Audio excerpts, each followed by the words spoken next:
میں نے واقعی دعوت دی ہے مرزا صاحب کو کہ مرزا جیلمی صاحب وہ آئیں اور بیٹھ کر وہ جو اہل سنت و جماعت کے کروڑوں لوگوں کو وہ گستاخ رسول کہہ رہے ہیں، وہ ختم نبوت کا منکر کہہ رہے ہیں، اور علماء کے اوپر جناب وہ اس طرح سے زبان استعمال کر رہے ہیں، اور میں حیران ہوتا ہوں کہ ایک طرف وہ فرقہ واریت کے حوالے سے کہتے ہیں جی کہ فرقہ واریت میں نہیں پڑھنا چاہیے۔ فرقہ واریت کیا چیز ہوتی ہے بھائی؟ یہی تو ہے کہ آپ کسی کی مقدسات، کسی کے بزرگوں کے حوالے سے گندی زبان استعمال کریں۔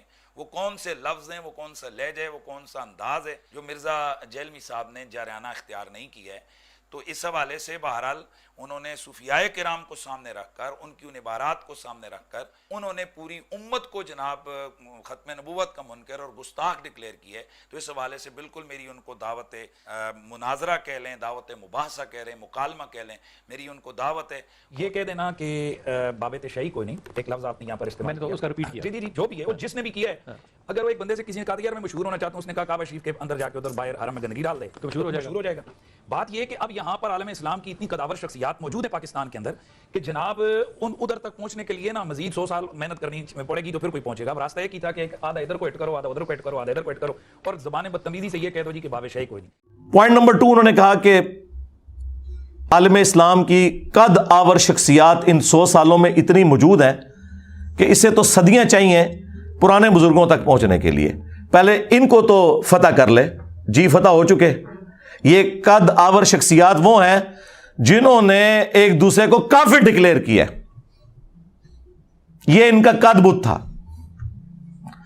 حسام الحرمین میں اعلیٰ حضرت بریلوی صاحب نے علماء دیوبند کو کہا کہ یہ لوگ واجب القتل اور مرتد ہیں، ان کے کفر میں شک کرنے والا بھی کافر، یعنی سارے دیوبندیوں کو کافر ڈکلیئر کیا۔ اور اس کے جواب میں جب المحند علی المفند لکھی دیوبند نے، اور اس پہ شری تھانوی نے بھی سائن کیے، باقی علماء نے بھی سائن کیے، انہوں نے کہا کہ آمزہ بریلوی اور ان کی پوری جماعت ایک شیطانی لشکر ہے جو علماء دیوبند رضی اللہ عنہم پر حملہ آور ہوئے ہیں جیسا کہ شیاطین انبیاء پر حملہ آور ہوتے تھے۔ واہ واہ، دیکھو کس طرح نسبتیں جوڑ دے اپنے بابیاں دی۔ شیطانی لشکر انبیاء کے مقابلے پہ یعنی کافر کہہ دیا ایک مہذب طریقے سے۔ ظاہر ہے انبیاء کے اوپر مسلمان لشکر تو حملہ آور نہیں ہوتے تھے۔ اور اسی کتاب میں انہوں نے لکھا کہ اہل حدیث بھی خوارج کی ایک جماعت ہے، اگرچہ ہم نے بعد میں ان سے ریال لے کے کھانے ہیں لیکن ابھی تو ہم انہیں خارجی کہیں گے۔ جی ہاں، اور پھر اعلیٰ حضرت نے تو ساڑا کلیجہ ٹھنڈا کیتا ہے۔ میں کہنا جی جو اعلیٰ حضرت ہے نا وہ اعلیٰ حضرت تو پھر اعلیٰ حضرت ہے۔ ہاں، ان سے پوچھا گیا یہ جو وہابی ہیں دیوبند اور اہل حدیث ان کی مسجد میں نماز پڑھ سکتے ہیں؟ انہوں نے کہا کفار کی مسجد مثل گھر کے ہے۔ کہتے ہیں جی کافر نہیں۔ وہ اگلے دن نیو ٹی وی پہ کہہ رہے تھے کوئی ایک دوسرے کو کافر نہیں کہا ہوا۔ تو میں نے کتنا بڑا چیلنج دیا ہوئے مولویوں، اگر میں یہ ثابت نہ کر سکوں کہ تمہارے بزرگوں نے ایک دوسرے کو کافر ڈکلیئر کیا ہوا ہے، یہ ثابت نہ کر سکوں، میں اپنی ساری ویڈیوز ڈیلیٹ کر دوں گا، اور ٹائم قیامت تک ہے۔ آج لیپا پوتی کر رہے ہو، ہمارے بکس میں تم سب اکٹھے ہو گئے ہو، بغض علی میں ساری بنو امیہ اکٹھی ہو گئی ہے۔ یہ زومانی جملہ ہے، یہ بھی اس طرح کے جملے بولتے ہیں نا۔ بغض علی میں آج کی ساری بنو امیہ اکٹھی ہو گئی ہے، چاہے وہ بغض علی ابن ابی طالب ہو یا بغض علی انجینئر ہو، تو جھوٹ بول رہے ہوتے ہیں۔ پھر اعلیٰ حضرت سے پوچھا گیا کہ ان کے پیچھے نماز درست ہے؟ انہوں نے کہا ان کی نماز نہ نماز ہے نہ جماعت جماعت ہے، کام ہی ختم۔ تیسری بات، اگر ان کی اذان ہو رہی ہو تو جواب دینا ہے۔ انہوں نے کہا کہ ان کی اذان بھی نماز اور جماعت کی طرح باطل ہے، تو جواب دینے کی کوئی ضرورت نہیں، البتہ جہاں پہ اللہ اور اس کے رسول کا نام آ جائے تو احتراماً آپ کہہ لیں عز وجل اور صلی اللہ علیہ وآلہ وسلم، بس کوئی اذان کا جواب دینے کی بھی ضرورت نہیں۔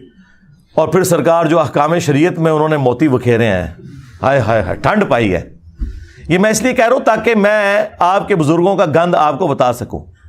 ان سے پوچھا گیا کہ یہ جو وہابی ہیں دیوبند، اہل حدیث، شیعہ، قادیانی اور یہود و نصارہ، ساروں کو انہوں نے اکٹھا کر کے اور شاگرد بھی بڑے سیانے، انہوں نے پتا ہے کہ اعلیٰ حضرت سارے انہوں ایکو جہی سمجھتے ہیں، ساروں کو اکٹھا کر کے انہوں نے کہا کہ ان کے ذبیحے کا شرعی حکم کیا ہے۔ انہوں نے کہا کہ خواہ دیوبندی ہوں، اہل حدیث ہوں، وہابی ہوں، قادیانی، کافروں کو بیچ میں شامل کیا، رافضی ہوں، شیعہ ہوں، نیچری ہوں یعنی نیچر میں ماننے والے سر سید احمد خان کے فالوورز، یہ سب کے سب 1,00,000 دفعہ بھی اللہ کا نام لے کر ذبیح کریں تو وہ مردار ہی رہے گا، اور یہ سب کے سب مرتد یعنی واجب القتل ہے. اندازہ کریں. البتہ یہود و نصارہ کا ذبیحہ حلال ہے. ہمیں کہتے ہیں یہود و نصارہ کا ایجنٹ، اور ان کے بزرگ وہ ہیں جو کہتے ہیں یہود و نصارہ وہابیوں سے، دیوبندیوں سے، شیعہ سے بہتر ہے. یہ اعلیٰ حضرت نے موتی بکھیرے اور وہ گند آج تک ہم صاف کر رہے ہیں. تو یہ قدآور شخصیات کا میں نے جواب دیا ہے. ان 100 سالوں میں یہ ہیں جناب قدآور شخصیات، اور جو میری زندگی میں ہے ان کی حالت آپ نے دیکھ لی ہے. جو آپ کے بڑے بڑے قد ہیں نا، مفتی منیب الرحمان صاحب بریلویوں کے، مفتی تقی عثمانی صاحب دیوبند کے، اور ساجد میر صاحب اہل حدیث کے، اور ساجد نقوی صاحب اہل تشیع کے، ان کے نام تو میں احترام سے لوں گا. ان کے بچوں نے چونکہ کام آگے سے ڈالے ہوئے، لہٰذا بڑے تو بیچ میں آتے ہیں بچوں کے کرتوتوں کی وجہ سے. ان میں سے کسی کی جرت نہیں ہے کہ یہ آ کے مجھ سے بات کر سکیں ان کی خواہش کے اوپر. مجھے کوئی خواہش نہیں ہے بھائی. جن لوگوں کی اپنی ویورشپ سینکڑوں ہزاروں میں ہے، مجھے کیا ضرورت ہے کہ میں اپنے ساتھ بٹھا کے انہیں مشہور کروں. لیکن ان کا دعویٰ ہے کہ یہ سب سے بڑے ہیں اس زمانے میں، اور دوسری طرف ان کا میرے بارے میں دعویٰ ہے کہ میں نے نیا فرقہ لانچ کیا ہے. تو نعوذ باللہ، تمہاری بات for the sake of argument مان لی، تو اب پھر بڑوں کو بڑے کے ساتھ بٹھاؤ نا. اور ٹائم قیامت تک ہے. کہتے ہیں 10 لاکھ روپیہ دیں گے ہمارے مولوی کے ساتھ بیٹھ جائے. میں نے کہا تھا 20 لاکھ لے لو، بڑا لا کے سامنے بٹھا دو، کرسی پہ بٹھاؤں گا، قدموں میں بیٹھوں گا، اور بات کریں توحید پہ، ختم نبوت پہ، اور باقی مسائل تو بعد کے ہیں. کبھی تیار نہیں ہوں گے. برا وقت آیا نا تم پہ. ہمارے صحابہ کرام پہ جب برا وقت آیا تھا تو نبی علیہ السلام غزوہ حنین کے موقع پر، بخاری مسلم میں ہے کہ صرف 80 بندے حضور کے ساتھ رہ گئے تھے. 12,000 کا لشکر تتر بتر ہو گیا تھا. قبیلہ حوازن کے تیروں کا مقابلہ نہیں کر سکے تھے وہ. تو نبی علیہ السلام فرنٹ سے لیڈ کرتے ہوئے اپنے خچر پہ بیٹھے، اور آپ کے چچا زاد نے آپ کی مہار پکڑی. ابو سفیان ابن حارث، یہ وہ حضرت معاویہ کے والد نہیں ہیں بلکہ یہ نبی علیہ السلام کے چچا حارث کے بیٹے ہیں، ابو سفیان. یہ لوگ نا عربی میں لکھا ہوتا ہے نا، اردو میں ترجمہ کر کے خالی ابو سفیان لکھ دیتے ہیں. ان کرنل کو بندہ ہوتا نہیں ہوتا. ہاں، نہ ہی کیش کراندے ہو، پورا نام لکھو ابو سفیان بن حارث. تو نبی علیہ السلام نے کہا انا النبی لا کذب، انا ابن عبد المطلب، میں نبی ہوں اس میں کوئی شک نہیں، میں عبد المطلب کا بیٹا ہوں اس میں کوئی شک نہیں. اور اپنے مبارک ہاتھوں سے ایک مٹھی کافروں کی طرف پھینکی، ان کی آنکھوں میں گئی اور وہ تباہ و برباد ہو گئے. تو آؤ نا، تم بھی نکلو نا، بڑھو اور کہو کہ میں ہوں مفتی منیب الرحمان بریلویوں کا امام. ہاں، انجینئر صاحب آئیں بات کریں. میں ہوں مفتی تقی عثمانی دیوبندیوں کا امام، مجھ سے بات کریں. میں ہوں ساجد میر وہابیوں کا امام. اپنے بڑوں کو تھوڑی ہوا بھی لگوایا کرو یار. ہم بھی 14 اگست پہ اپنے صدر پاکستان کو ہوا لگواتے ہیں. ویسے اس وقت جو صدر پاکستان ہے وہ تو ہوا سے نکل ہی نہیں رہے ہیں، ورنہ ان سے پہلے جتنے صدر ہوتے ہیں وہ صرف 14 اگست اور 23 مارچ پہ ہی ہم ہوا نکالنے، ان کو ہوا لگوانے کے لیے باہر نکالتے ہیں، ادروائز تو وہ باہر نکلتے نہیں، نہ کوئی بیان آتا ہے ان کا. تو یہ اپنے سارے جو صدور ہیں نا ان کو نکالیں نا باہر. اور اگر یہ نہیں نکل سکتے، آپ زیادہ بے عزتی محسوس کرتے ہیں، تو اس طرح کریں کہ ان سے لکھوا دیں کہ یہ چھوٹو جو ہے نا، یہ میں نے لانچ کیا ہے اور یہ چیز ویڈیو میں بھی بنا کے دینی ہے. ہاں، لکھی ہوئی چیز سے لوگ بھاگ جاتے ہیں، ایڈوب فوٹو شاپ کا کہہ کے انکار کر دیتے ہیں، ٹویٹ اینڈ ڈیلیٹ کر دیتے ہیں ویڈیو میں آ کے، اور کہتے ہیں انجینئر صاحب نے یہ بعد میں ایڈ کیا. سرکار میں پہلے دن سے ویڈیو کی بات کر رہا ہوں. اٹھائیں میرا سال پرانا لیکچر انجینئر محمد علی مرزا عوام الناس کی عدالت میں، بلکہ اسٹوڈنٹس کی عدالت میں. اس میں میں نے یہ بات کی تھی کہ ویڈیو بنوانی ہے کہ اس کی جیت میری جیت، اس کی ہار میری ہار، اور میری ہار میرے فرقے کی ہار ہے. اے لو تو آڈے تے لکھاں مولوی نے مکڑے نہیں، عمرے نو بھی مل جائے منو ایک نال منہ ماراں گا، دعا کہے گا جی تو شاہی کوئی نہیں سی. تو وڈے نو نا پہلے منڈ تو پھڑیے. اور ویسے بھی دنیا میں یہ کبھی نہیں ہوا کہ آسٹریلیا کی ٹیم کا مقابلہ جو ہے وہ جیلم کی لوکل ٹیم سے کروایا جائے. ہاں، اس طرح تو نہیں ہوتا. بڑی ٹیم سے مقابلہ کرتی ہے. اور وہ بھی جنہیں شوق ہے. تو یہ جو انہوں نے دوسرا پوائنٹ کہا تھا نا 100 سالوں میں، سرکار 100 سالوں میں جو مر گئے ان کی حقیقت بھی آپ کو بتا دی. ابھی تو میں ان کی کتابوں سے جو گستاخیاں ہیں وہ بتاؤں تو پھر 2 گھنٹے اور چاہیے. اور جو زندہ ہے نا وہ بھی دیکھیں کہ ان کی کانپیں ٹانگ رہی ہیں کہ یہ کتنا خطرناک ہوا ہے. ان کی ٹانگیں کانپ رہی ہیں کہ یہ ہمارے لیے کتنا خطرناک ہوا ہے. وہ دیکھیں وہ ایک بابا کہہ رہا ہے کہ اسلامی تاریخ میں اتنا بڑا فتنہ کوئی نہیں آیا. بالکل ٹھیک کہہ رہے ہو، بالکل ٹھیک ہے. عربی والا فتنہ ظاہر پہلے ان کو کسی نے چیلنج ہی نہیں کیا. اچھا یہی بات جب میں کرتا تھا نا تو لوگ کہتے تھے انجینئر صاحب بڑے تکبر سے بات کرتے ہیں کہ جی یہ تو کام کسی نے نہیں کیا. دیکھو سارے مخالف بھی کہہ رہے ہیں کہ توبہ توبہ توبہ توبہ. اور میں تو بار بار کہہ رہا ہوں بہت برا وقت آیا جے مولویاں دے ہوتے. اس تو پیڑا وقت کدے فرقے نے ویکھیا ہی نہیں سی. جو جس کی خوبی تھی نا وہ اس سے جاتی رہی. بریلوی کہتے تھے ہم سے بڑا کوئی عاشق رسول نہیں اور باقی سارے گستاخ ہیں. ہوں کہہ سکتے ہیں میرے بات صفائیاں دے رہے ہیں اپنے بزرگوں کی جو میں نے گستاخیاں ہائی لائٹ کی.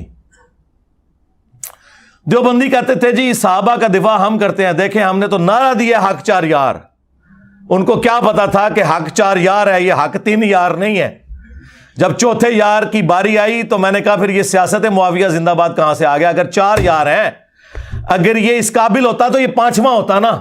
اور پورا میں نے پول بنو امیہ کا کھولا تو اب یہ خلافت راشدہ حق 4 یار سے بھی بھاگ رہے ہیں. ہاں ان کہتے سارے نو پاؤ وچ. ہاں کتنے کیا تھوڑا نعرہ وہی ان کے گاٹے فٹ ہو گیا.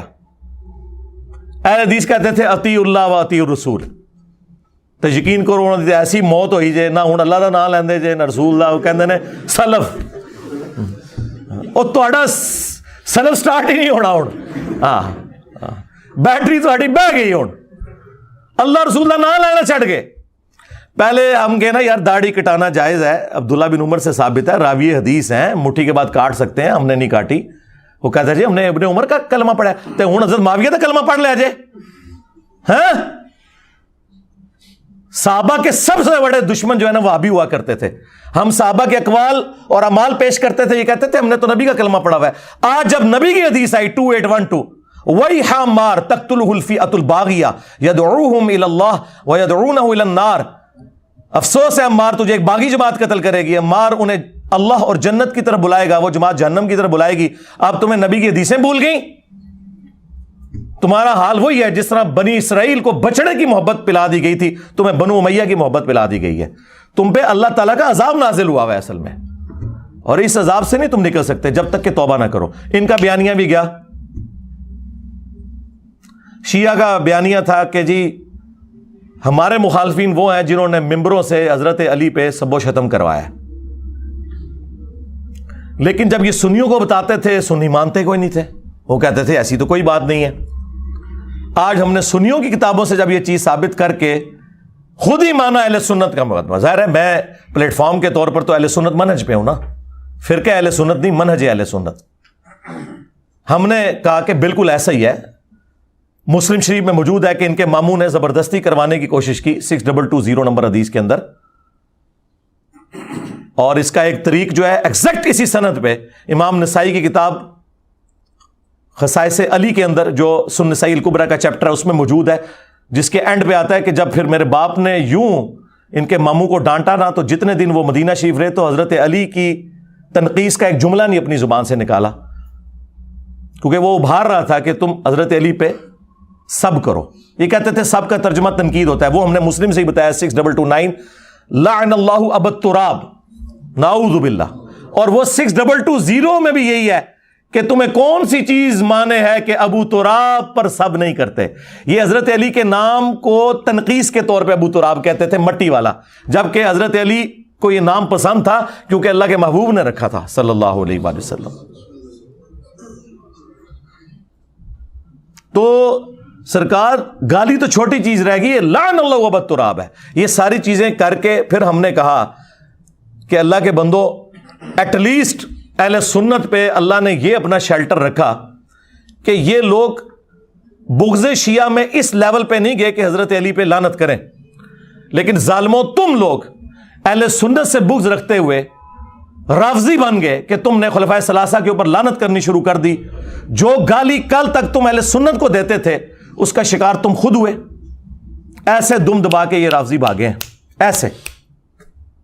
کیونکہ جو ان کے پاس، اب مجھے کوئی آگے بتائے گا کہ جنگ جمل صفین اور نہروان میں حضرت علی حق پہ تھے، مجھے کوئی بتائے گا جس نے سنیوں کے پھٹے اکھاڑ کے رکھ دیے ہیں اس ٹاپک کے اوپر؟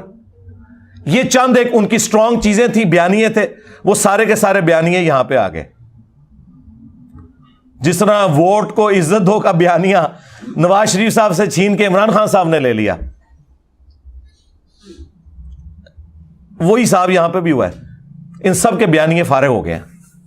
اب مجھے بتائیں یہ چیخیں نہ تو کیا کریں؟ میرے سر کی قیمت نہ رکھیں تو کیا کریں؟ وہ خود قتل کرے اپنے جذبہ ایمانی پر، میں اس کو 5 لاکھ روپے انعام دوں گا. 5 لاکھ روپے کا انعام کا اعلان کرتے ہیں جو مرزا جیلمی کو قتل کرے گا. 100% میں اعلان کرتا ہوں، 100% میں اعلان کرتا ہوں. ان کے پاس کوئی اور چارہ نہیں ہے. یہ ان کی اناؤنسمنٹ ہے کہ علمی دلائل ختم ہو چکے ہیں.